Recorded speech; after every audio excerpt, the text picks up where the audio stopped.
तुकाराम महाराज अभंगाच्या प्रथम चरणात आपला एक देव करविला, आपला एक देव करविला, आपला एक देव करविला, आपला एक देव करविला,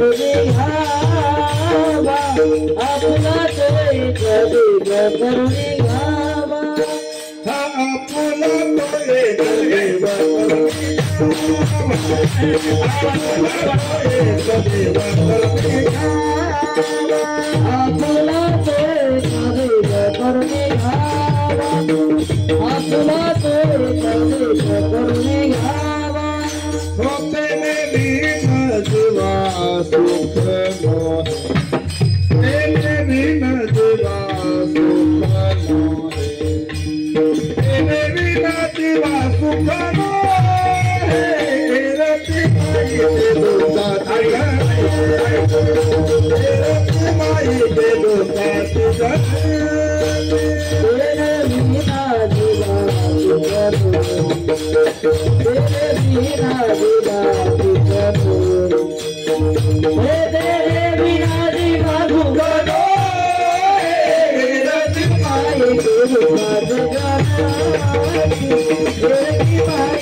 माझा आवाज ज्यांच्यापर्यंत पोहोचतोय त्यांनी सर्वांनी हात वर करा. अजूनही काही लोकांनी हात वर नाही केले बरं. ते म्हणतात नाही हात वर करणार, बघू काय होतंय. होईल 2-4 दिवसातच होईल. देव देश धर्मासाठी हात वर करायचे आणि पूजनीय तात्यांना भगवंताचा जय जयकार करून श्रद्धांजली समर्पित करायची. पूजनीय तात्या देहरूपाने वर्ष झाले तात्यांना जाऊन, आणि तात्यांच्या प्रथम पुण्यस्मरणाच्या निमित्ताने हे हरिकीर्तन कदम परिवाराने आयोजित केलेले आहे. म्हणून मी पंढरीनाथ भगवान की मला तुम्ही सर्वांनी बिंबीच्या तिठापासून जय म्हणायचंय. माईक मधून जय म्हणू नका, माझा इको वाढवू नका, तुमचा आवाज घुमला पाहिजे. आणि तीच खरी तात्यांना श्रद्धांजली आहे. आणि जो जय म्हणणार नाही ना, जय आज दिवसभर रात्रभर त्याचा घासणपोट दुखणार. बघा दुखतं घेऊन हात वर कर. हा, पंढरीनाथ भगवान की इको नका वाढू दादा, मागून बोलू. पंढरीनाथ भगवान की. अजून तुम्ही सगळे बोलत नाहीत, संख्येच्या मानाने जय येत नाहीये. बरं करा हात खाली. हात खाली करायला लागलो कसे केले लगेच. हा, करावर हात चला. सर्वांनी हा. पंढरीनाथ भगवान की, माऊली ज्ञानेश्वर महाराज की, जगद्गुरु तुकाराम महाराज की, भारत माता की, सनातन हिंदू धर्म की, गो माता की, छत्रपती शिवाजी महाराज की, धर्मवीर संभाजी महाराज की. हर हर जय श्रीराम, जय जय श्रीराम. गणपती बाप्पा मंगल मूर्ती, येळकोट ज्योतिबाच्या नावानं रात खाली.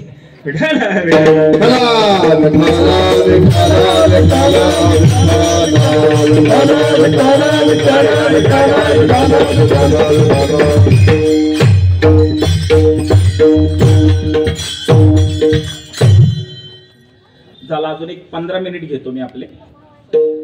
शांत बस, लेकरांना जरा शांत बसवा. फार महत्वाचा विषय. लेकरांना शांत बसवा. एकदम शांतता पाहिजे मला. Pin drop silence.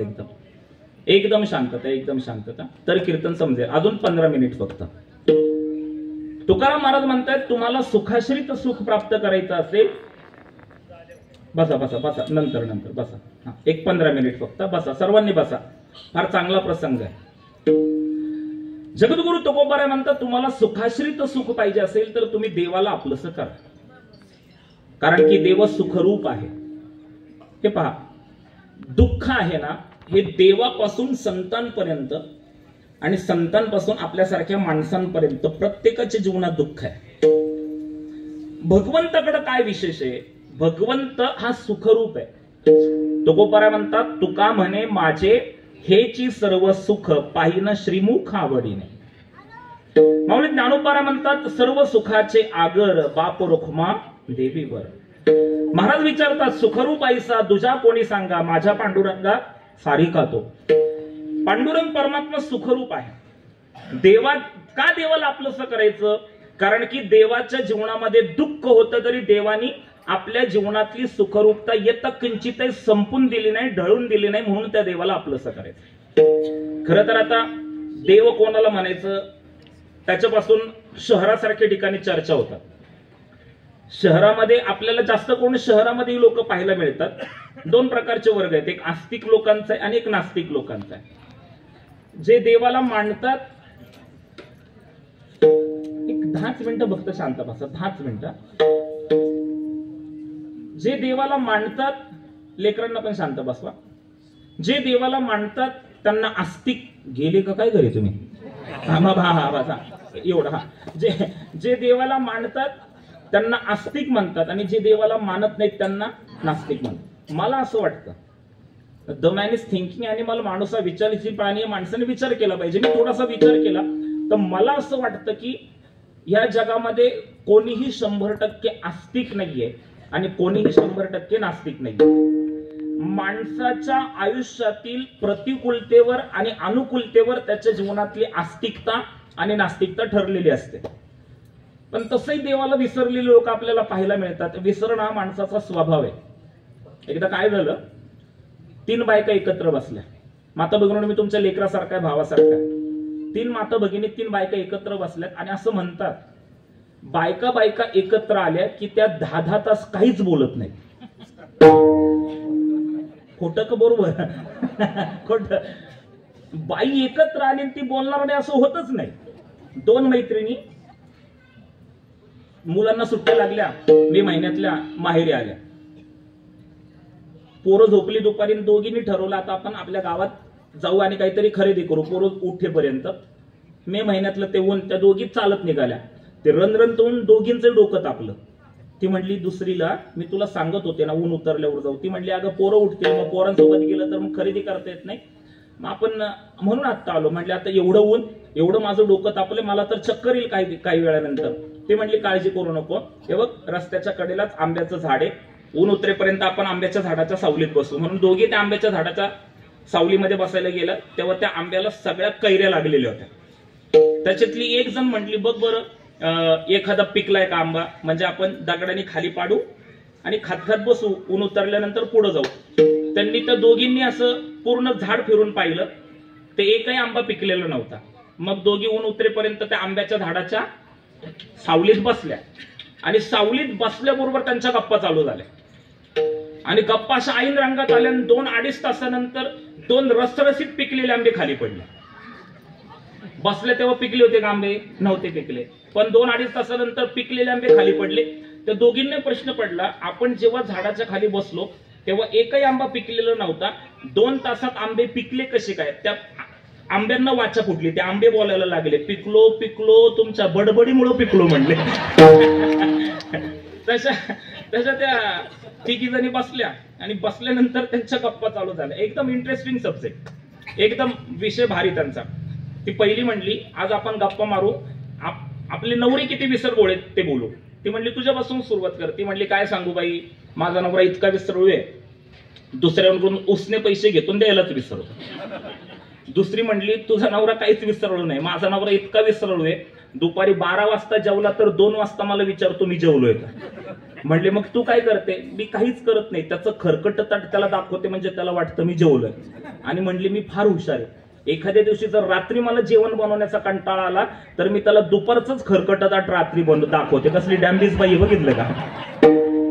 तिसरी म्हणली, तुमचा नवरा काहीच विसरलो नाही, माझा नवरा इतका विसरलो आहे, आम्ही नवीन लग्न झालं, गावाकडून पुण्याकडे निघालो, तर पुण्याकडे निघाल्यानंतर माझी सासू म्हणली माझ्या नवऱ्याला, पुण्यात गेला की सारसबागेत जा, सारसबागेतल्या गणपतीचं दर्शन माझ्या सोनेला कर, आणि सारसबागेच्या बाहेरच्या भेळीचे स्टॉल आहेत, तिथं भेळीच्या गाडीवरती एक चांगली भेळ मिळते, तिथं माझ्या सोनेला भेळ खायला घाल. म्हणून आम्ही पुण्यात आलो, सारसबागेत गेलो, मग गणपतीचं दर्शन घेतलं, त्या भेळीच्या गाडीजवळ येऊन मी त्या एका खुर्चीवर बसले आणि माझा नवरा भेळ आणायला गेला. त्यावेळेस होती नवरात्र आणि त्या दिवशी रंग होता पिवळा, म्हणून मी पिवळ्या रंगाची साडी घातली होती. मी तिथं खुर्चीवर बसली, माझा नवरा भेळ आणेपर्यंत, तेव्हा मी एकटीच होते. माझा नवरा भेळ आणायला गेल्यानंतर माझ्या शेजारी 4 पिवळ्या रंगाच्या साड्या घातलेल्या बायका येऊन बसल्या. माझ्या नवऱ्याने भेळ आणली, पण भेळ आणल्यानंतर ती मला देण्याच्या ऐवजी माझ्या शेजारच्या बाईला देतोय, आणि शेजारच्या बाईला भेळ देताना माझ्याकडे बघून म्हणतोय, अहो बाईसाहेब, मी तुम्हाला कुठेतरी बघितल्यासारखं वाटतं, म्हणजे बायकोलाच विसरलं गं.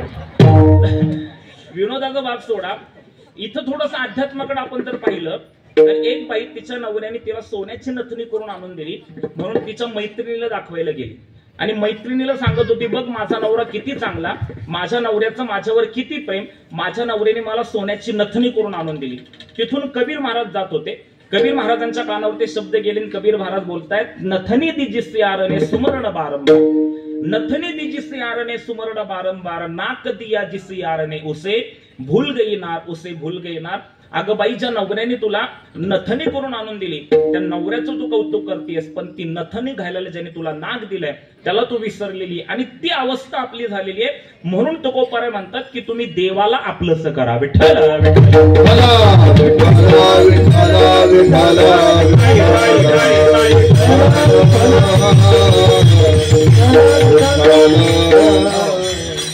बसू द्या आता मुलांना तिथे, जरा संपत आलंय कीर्तन, बसू द्या, बस बस बस बस बस बसा.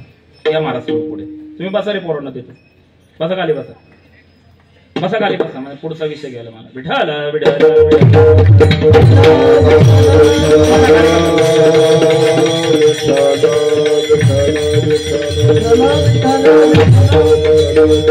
बसा खाली, बसा खाली, पटकन बसा खाली.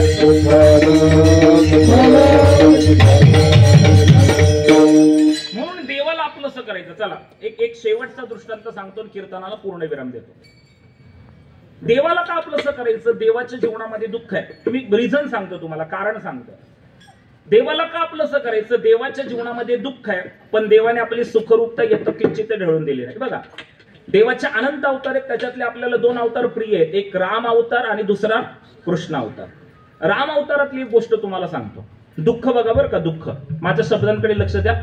हा शेवटचा दृष्टांत, याच्यानंतर कीर्तन मी संपवणार आहे, थांबवणार आहे. माझ्याकडे लक्ष द्या आणि डोळ्यासमोर चित्र आणायचं तर दृष्टांत कळेल बरं का. आणि एकदम पिन ड्रॉप सायलेन्स, कोणी बोलायचं नाही, शांतता, एकदम शांतता. राजा दशरथाने जाहीर केलं की रामाचा राज्याभिषेक होणार आहे. देवाच्या जीवनातलं दुःख सांगतोय मी. राजा दशरथाने जाहीर केलं की रामाचा राज्याभिषेक होणार आहे. रामाचा राज्याभिषेक होणार आहे बोलल्यानंतर सर्वांना आनंद आहे, राम राजा होणार. जरा जरा एक 5 मिनिटं फक्त, 5 मिनिटं मित्र, 5 मिनिटं फक्त. राम राजा होणार आहे, सर्वांना आनंद आहे. राम राजा होणार म्हणून संपूर्ण अयोध्येला आनंद झालाय. डोळ्यासमोर चित्र आणायचं. आता आपण विट्यातून अयोध्येला जायचं. राम राजा होणार म्हणून राजा दशरथाला आनंद झालाय. राम राजा होणार म्हणून रामजीच्या पोटी जन्माला आला त्या कौशल्येला आनंद झालाय. राम राजा होणार म्हणून सुमित्रेला आनंद झालाय. आणि राम राजा होणार म्हणून जिच्यामुळे रामायण घडलं ना, काय नाव तिचं, कैकई, त्या कैकईलाही आनंद झाला. पण आपण बोलतो ना, चांगल्या कार्यामध्ये काहीतरी विघ्न येतं. चांगल्या कार्यामध्ये, त्या लेकरांना आतमधले शांत बसवा, चांगल्या कार्यामध्ये काहीतरी विघ्न येतं. आणि त्या विघ्नाच्या रूपाने मंथरा आली. ज्यांना कैकई माहिती आहे ना, त्यांना मंथरा माहितीच असणार. ज्यांना साहेब माहिती असतात त्यांना साहेबांचे पिये माहितीच असतात. त्या मंथरेला भावार्थ रामायणामध्ये दादा कुबुद्धी म्हटलंय. म्हणजे मनामध्ये जी वाईट विचार निर्माण करते तिचं नाव मंथरा आहे. बघा, पुढचं वाक्य तुम्हाला समजलं तर तुम्ही प्रतिसाद द्याल, नाही समजलं तर मी पुढच्या वाक्यावर जातो. रामायणाच्या काळामध्ये एकच मंथरा होती. नाही समजलं जाऊ द्या, घरी गेल्यावर आठवत मी हे वाक्य. ती मंथरा आली आणि मंथरेला पाहिल्यानंतर कैकईने राम राजा होणार असल्याचा आनंद मंथरेला बोलून दाखवला. तुमच्या आयुष्यातले आनंदाचे क्षण, सुखाचे क्षण अशा माणसांना सांगा ज्या माणसांना तुमच्या आनंदाने आनंद होतो. नाही तर तुमच्या अवतीभोवती अशी माणसं आहेत की तुमच्या आनंदाने त्यांच्या पोटात दुखायला लागतं.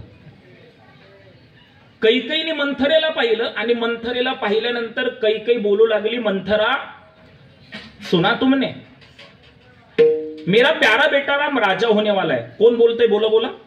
कैकई बोलतीये. कोणाला बोलतीये? मंथरेला बोलतीये. मंथरेला पाहिलं कैकईने आणि कैकई मंथरेला सांगते, मंथरा सुना तुमने, मेरा प्यारा बेटा राम राजा होने वाला है. कल मेरा प्यारा बेटा राम राज सिंहासन पर बैठेगा. मेरे राम के पास मेरी प्यारी बहू सीता होगी और इस नयनमोहना दृश्य को हम हमारे आंखों से देखने वाले हैं. हमारा प्यारा बेटा राम, हमारा जिगर का टुकड़ा राम, हमारा कलीजा राम राजा होने वाला है. मंथरा नाचो, गाओ, झुमो, मौज मनाओ. अगं मंथरे नाच ग नाच, माझा राम राजा होणार आहे. मंथरेला आनंद झाला पाहिजे होता ना. मंथरेला आनंद झाला नाही. मंथरा फक्त एकच शब्द बोलली, कैकई नाचतेस कशाला, तुझा राम नाही, कौशल्येचा राम राजा होणार आहे आणि तुझ्या भरताला त्याचं दास व्हावं लागणार आहे. मला सांगा, मंथरेने कैकईच्या मनात चांगलं टाकलं का वाईट टाकलं? वाईट टाकलं. आणि पुढचं रामायण घडलं. मग ते 2 वर काय मागायचे ठरले. मंथरा निघून गेली, कैकई कोपभवनामध्ये गेली. राजा दशरथ आला. राजा दशरथाला कळलं की कैकई रुसली आहे. विचारलं, कैकई का रुसली आहेस? कैकई बोलतीये, तुम्ही मला 2 वर मागायला लावले होते पण तुम्ही ते विसरलेले आहात, ते कधी पूर्ण करणार? राजा दशरथ म्हणतोय, अगं ह्या आनंदाच्या क्षणी तू तोंडातून शब्द काढ, तू जे मागशील ते मी देतो. कैकई म्हणली, नुसतं बोलू नका, मला वचन द्या. राजा दशरथ म्हणतोय, अगं ज्या रघुकुलाची तू सून आहेस आणि ज्या रघुकुलाची तू सून आहेस आणि ज्या रघुकुलाचा मी राजा आहे, त्या रघुकुलाची रीत आहे, रघुकुल रीत सदा चली आई, प्राण जाय पर वचन न जाई. रघुकुलाची रीत आहे, दिलं तुला वचन. मी परत तुम्हाला सांगतो, अति आनंदामध्ये कोणाला शब्द देऊ नका. राजा दशरथाने वचन दिलं, वचनामध्ये बांधला गेला आणि कैकईने तोंड उघडलं. पहिल्या वारामध्ये कैकई म्हणतीये, रामाला राज्य गादी देण्याच्या ऐवजी भरताला राज्य गादी द्यायची. राम राजा नाही होणार, भरत राजा होणार अयोध्येचा. राजा दशरथ कैकडे पाहतच उभा राहिला. कैकई काय बोलतेस? अगं राम मोठा आहे, भरत छोटा आहे. धर्मशास्त्र असं सांगतं, मोठ्याला राज्य गादी द्यावी आणि लहानाने त्याला साथ द्यावी. धर्मशास्त्रानुसार रामालाच राज्य गादी द्यावी लागेल. कैकई म्हणली, तुम्ही मला वचन दिलंय. राजा दशरथाला शांत बसावं लागलं. राजा दशरथाने विचारलं, तुझा दुसरा वर काय? तेव्हा कैकई बोलतीये, पहिल्या वरामध्ये भरताला राज्य गादी आणि दुसऱ्या वरामध्ये रामाला 14 वर्षाचा वनवास. असं ऐकल्याबरोबर राजा दशरथाच्या डोळ्यातून घळघळ घळघळ अश्रू वाहू लागले. कैकई, कैकई काय मागतेस? कैकई कैकेयी एक वेळ तुझ्या भरताला राज्यगादी देतो ग, पण माझ्या रामाला वनवासाला पाठवू नकोस कैकेयी. मी बाप सांगतोय, बाप एक बाप रडतोय बाप.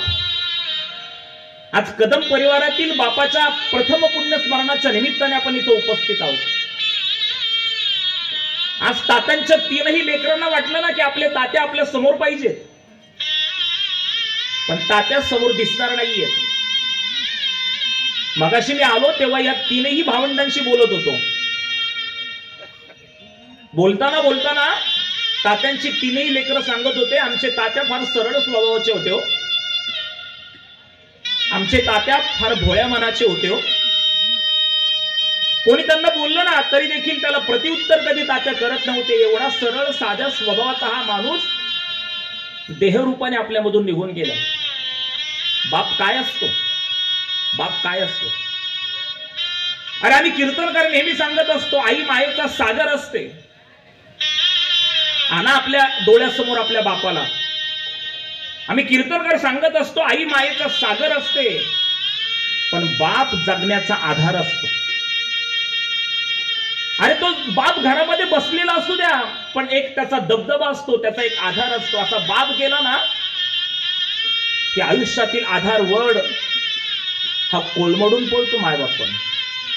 अरे तो कधी तुम्हाला रागवत असेल, तो तुम्हाला कधी ओरडत असेल, तो तुम्हाला कधी बोलत असेल, वेळ प्रसंगी त्याने तुम्हाला मारलंही असेल, पण त्या पाठीमागची त्याची भावना कधी तुम्ही समजावून घेतलीये का?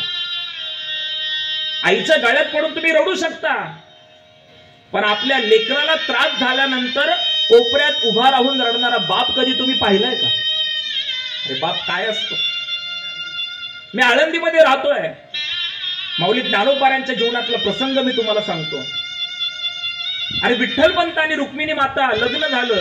विठ्ठलपंतांचं मन संसारात रमत नव्हतं. संन्यास घेतला.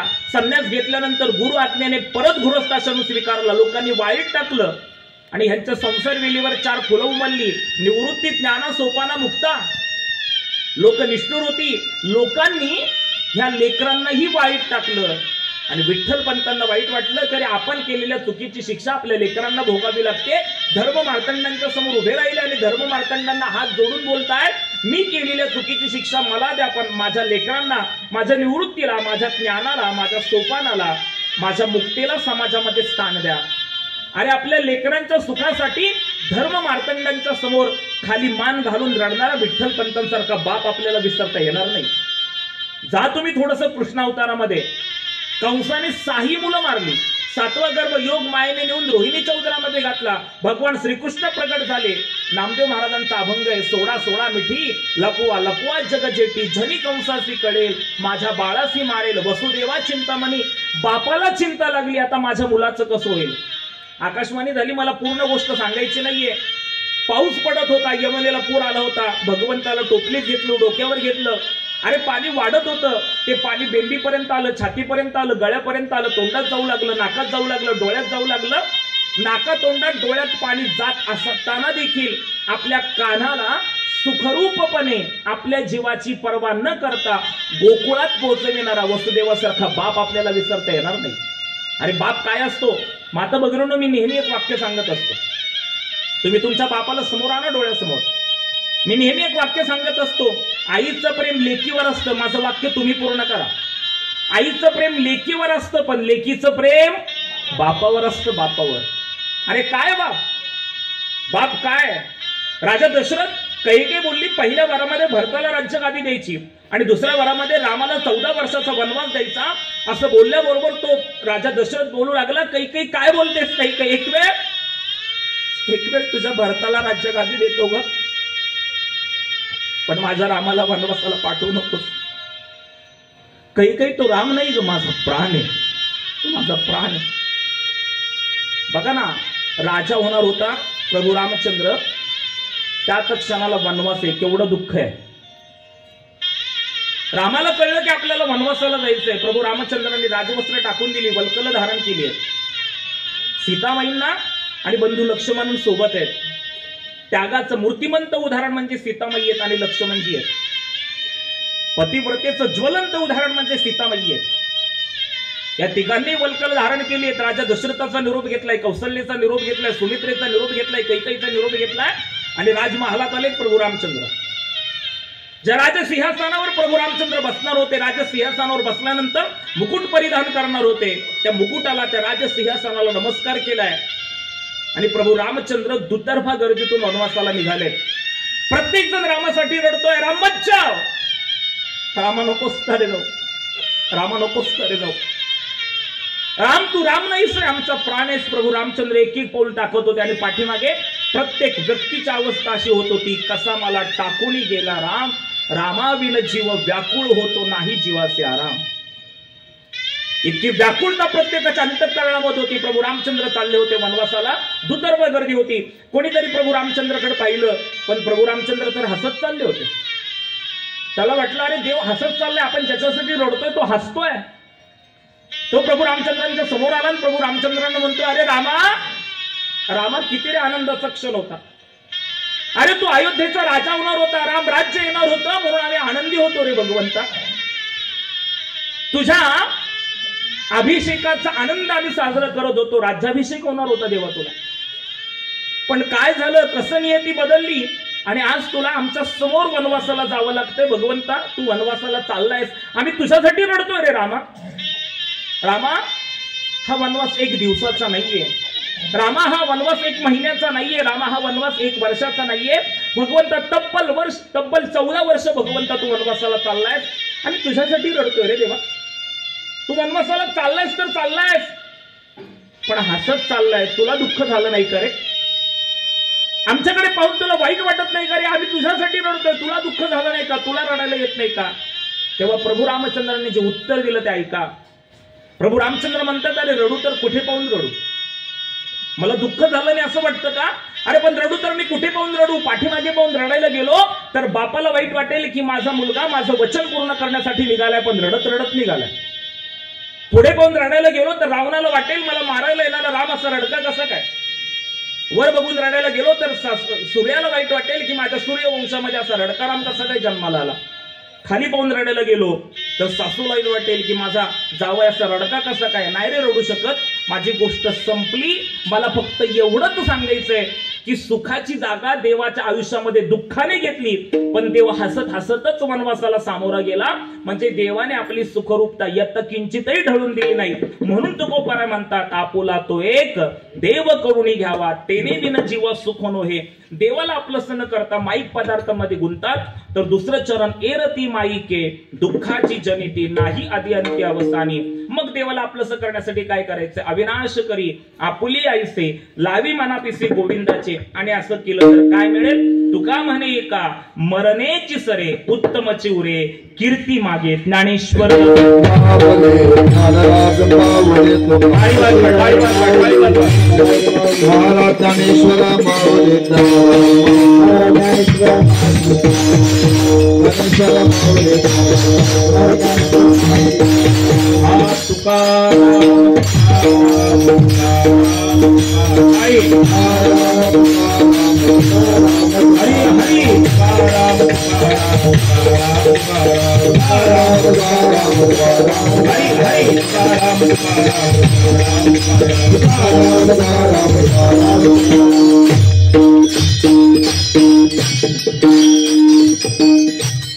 अशीच आपली कीर्ती आपल्यामध्ये ठेवून आपल्यामधून देहरूपाने गेलेले आपल्या गावातील ज्येष्ठ व्यक्तिमत्व, सरळ साध्या स्वभावाचा माणूस, कैलासवासी कृष्णा एकनाथ कदम तथा पूजनीय तात्यांचे तीनही चिरंजीव राहुल भाऊ कदम, गणेश भाऊ कदम, विशाल भाऊ कदम, त्यांच्या धर्मपत्नी शारदाताई कृष्णा कदम, त्यांचे बंधुराज बाळासाहेब एकनाथराव कदम, आनंदराव एकनाथराव कदम, त्यांच्या सुनबाई, त्यांची नातवंड, त्यांचे पुतणे आदी करून संपूर्ण परिवार तात्यांची उणीव यांना जाणवतच असणार.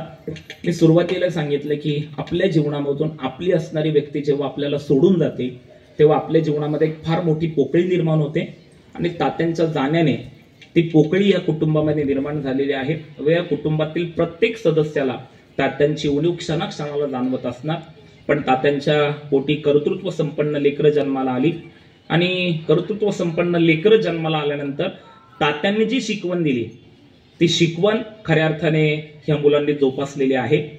मला मगाशी फार सुंदर वाटलं, म्हणजे विशाल भाऊंशी बोलताना, राहुल भाऊंशी बोलताना मला मगाशी राहुल भाऊंनी फार सुंदर वाक्य सांगितलं की आमच्या बापाने आम्हाला शिकवण दिली की ह्या बंगल्याकडे पाहून कोणी असं बोललं नाही पाहिजे, कोणी शिवी दिली नाही पाहिजे की ह्या बंगल्यातल्या माणसांनी आमच्यासोबत असे वागलेत म्हणून. हे केवढी मोठी शिकवण देऊन गेलेत.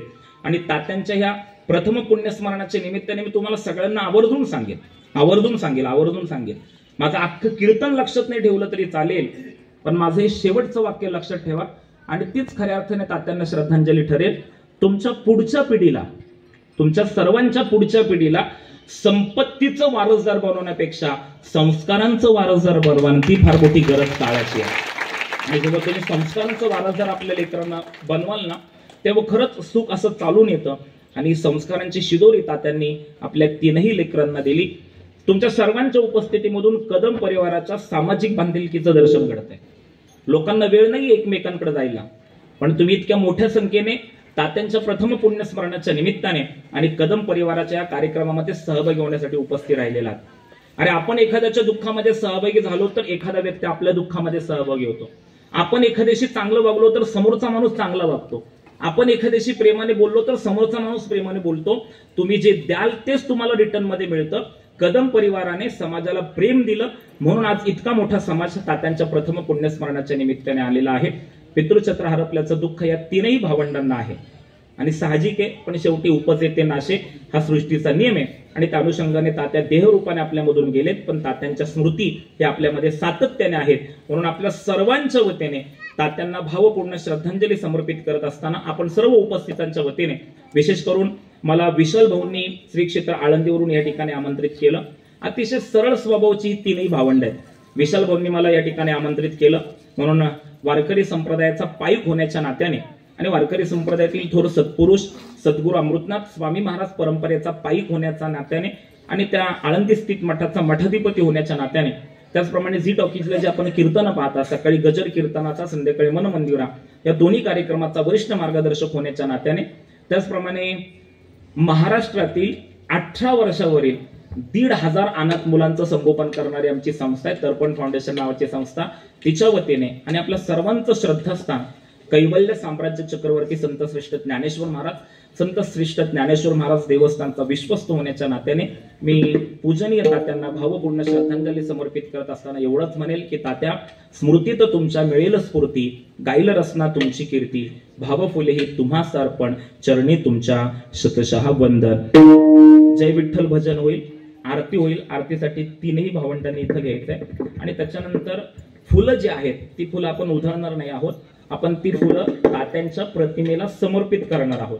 कारण की आपण फुलं उधळली तर ती आपल्याच पायाखाली येतात, प्रतिमेपर्यंत पोहोचत नाहीत. पण थोडासा वेगळा प्रघात आपण केलं पाहिजे. फुलं नंतर आरती झाल्यानंतर दर्शन घेताना आपण तात्यांच्या प्रतिमेसमोर ती फुलं वाहावीत अशी आपल्याला विनंती करतो. अन्नप्रसादाचा कार्यक्रम कदम परिवाराने ठेवलेला आहे, तो घेतल्याशिवाय कोणी जाऊ नये अशी विनंती करतो. माझ्या समवेत आलेले मृदुंगाचार्य हरिभक्तीपरायण विठ्ठल महाराज, त्याचप्रमाणे भागवताचार्य परमेश्वर महाराज यांचे मनापासून आभार व्यक्त करतो. ही जी लेकरं तुमच्या समोर उभी आहेत त्यांच्यासाठी एकदा जोरदार टाळ्या वाजवा. खरं तर हे लेकरांचे मी मनापासून खेळण्याच्या वयात गळ्यामध्ये टाळ घेऊन भगवंताच्या नामामध्ये तल्लीन होऊन ही नाचताय. त्या लेकरांचे मनापासून आभार व्यक्त करतो. बोलता बोलता एखादा वेडावाकडा शब्द माझ्या टीव्हीवर तुम्ही माझी कीर्तनं पाहताच, पण सोशल मीडियाचा काळ आहे. मग युट्यूब असेल, फेसबुक असेल, इंस्टाग्राम असेल, याच्यावर माझी कीर्तन ऐकायची पाहिजे असतील तर पुरुषोत्तम दादा पाटील लागलं तर तुम्हाला ती पाहायला मिळेल. पुन्हा एकदा आपल्या सर्वांचे मनापासून आभार व्यक्त करतो. आमच्या आप्पांचे मनापासून आभार व्यक्त करतो की आप्पांनी फार सुंदर व्यवस्था केली. विशाल भाऊ आणि या दोन्ही भावंडांनी फार चांगली व्यवस्था केली. साऊंड सिस्टीम फार चांगली आहे. सर्वांचे मनापासून धन्यवाद व्यक्त करतो. बोलता बोलता एखादा वेडावाकडा शब्द माझ्याकडून गेला असेल आपली दिलगिरी व्यक्त करतो आणि वाणीला पूर्ण विराम देतो.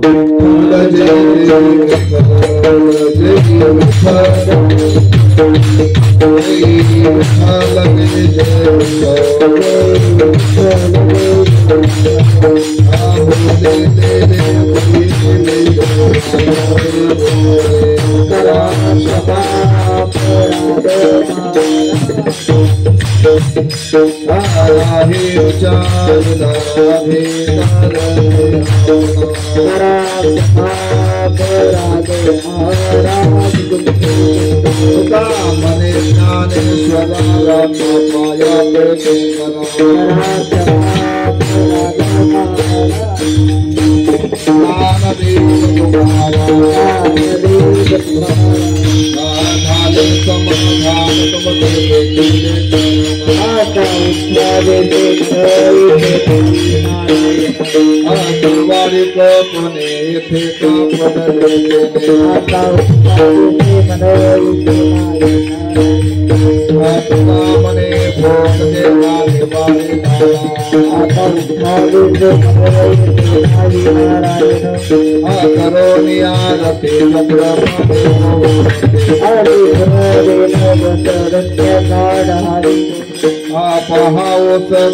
पुण्यवंत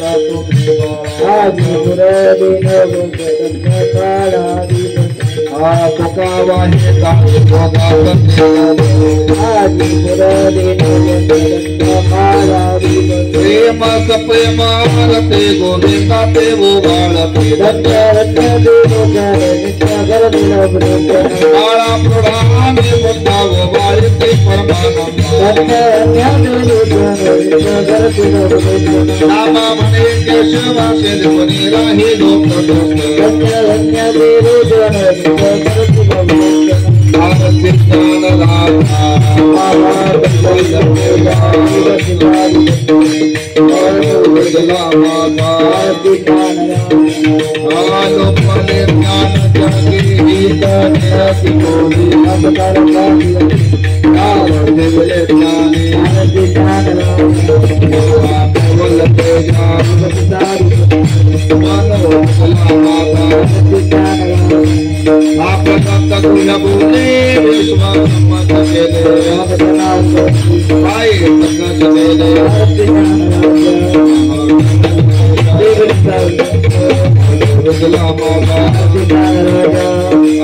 तुकारामा स्वामी गुरुधामा राघवे सागरात भंग रक्षले स्वामी सद्गुरुधामा काय दातव्यामा तुलने से ब्रह्मा तुनाशे आले मस्तक ठेवले स्वामी सद्गुरुधामा काय दातव्यामा वाली कोणानंद वजीर जगा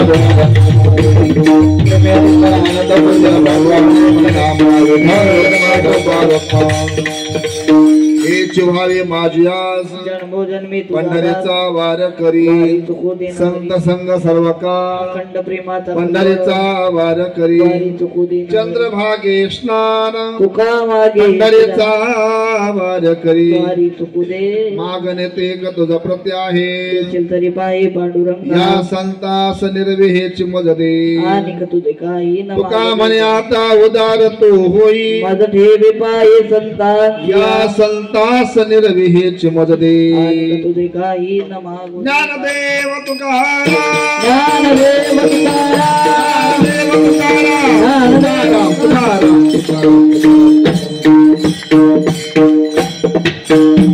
पुंडलिक हरि विठ्ठल पंढरीनाथ भगवान की जय मौल ज्ञाने महाराज की जय जगद्गुरु तुकाराम महाराज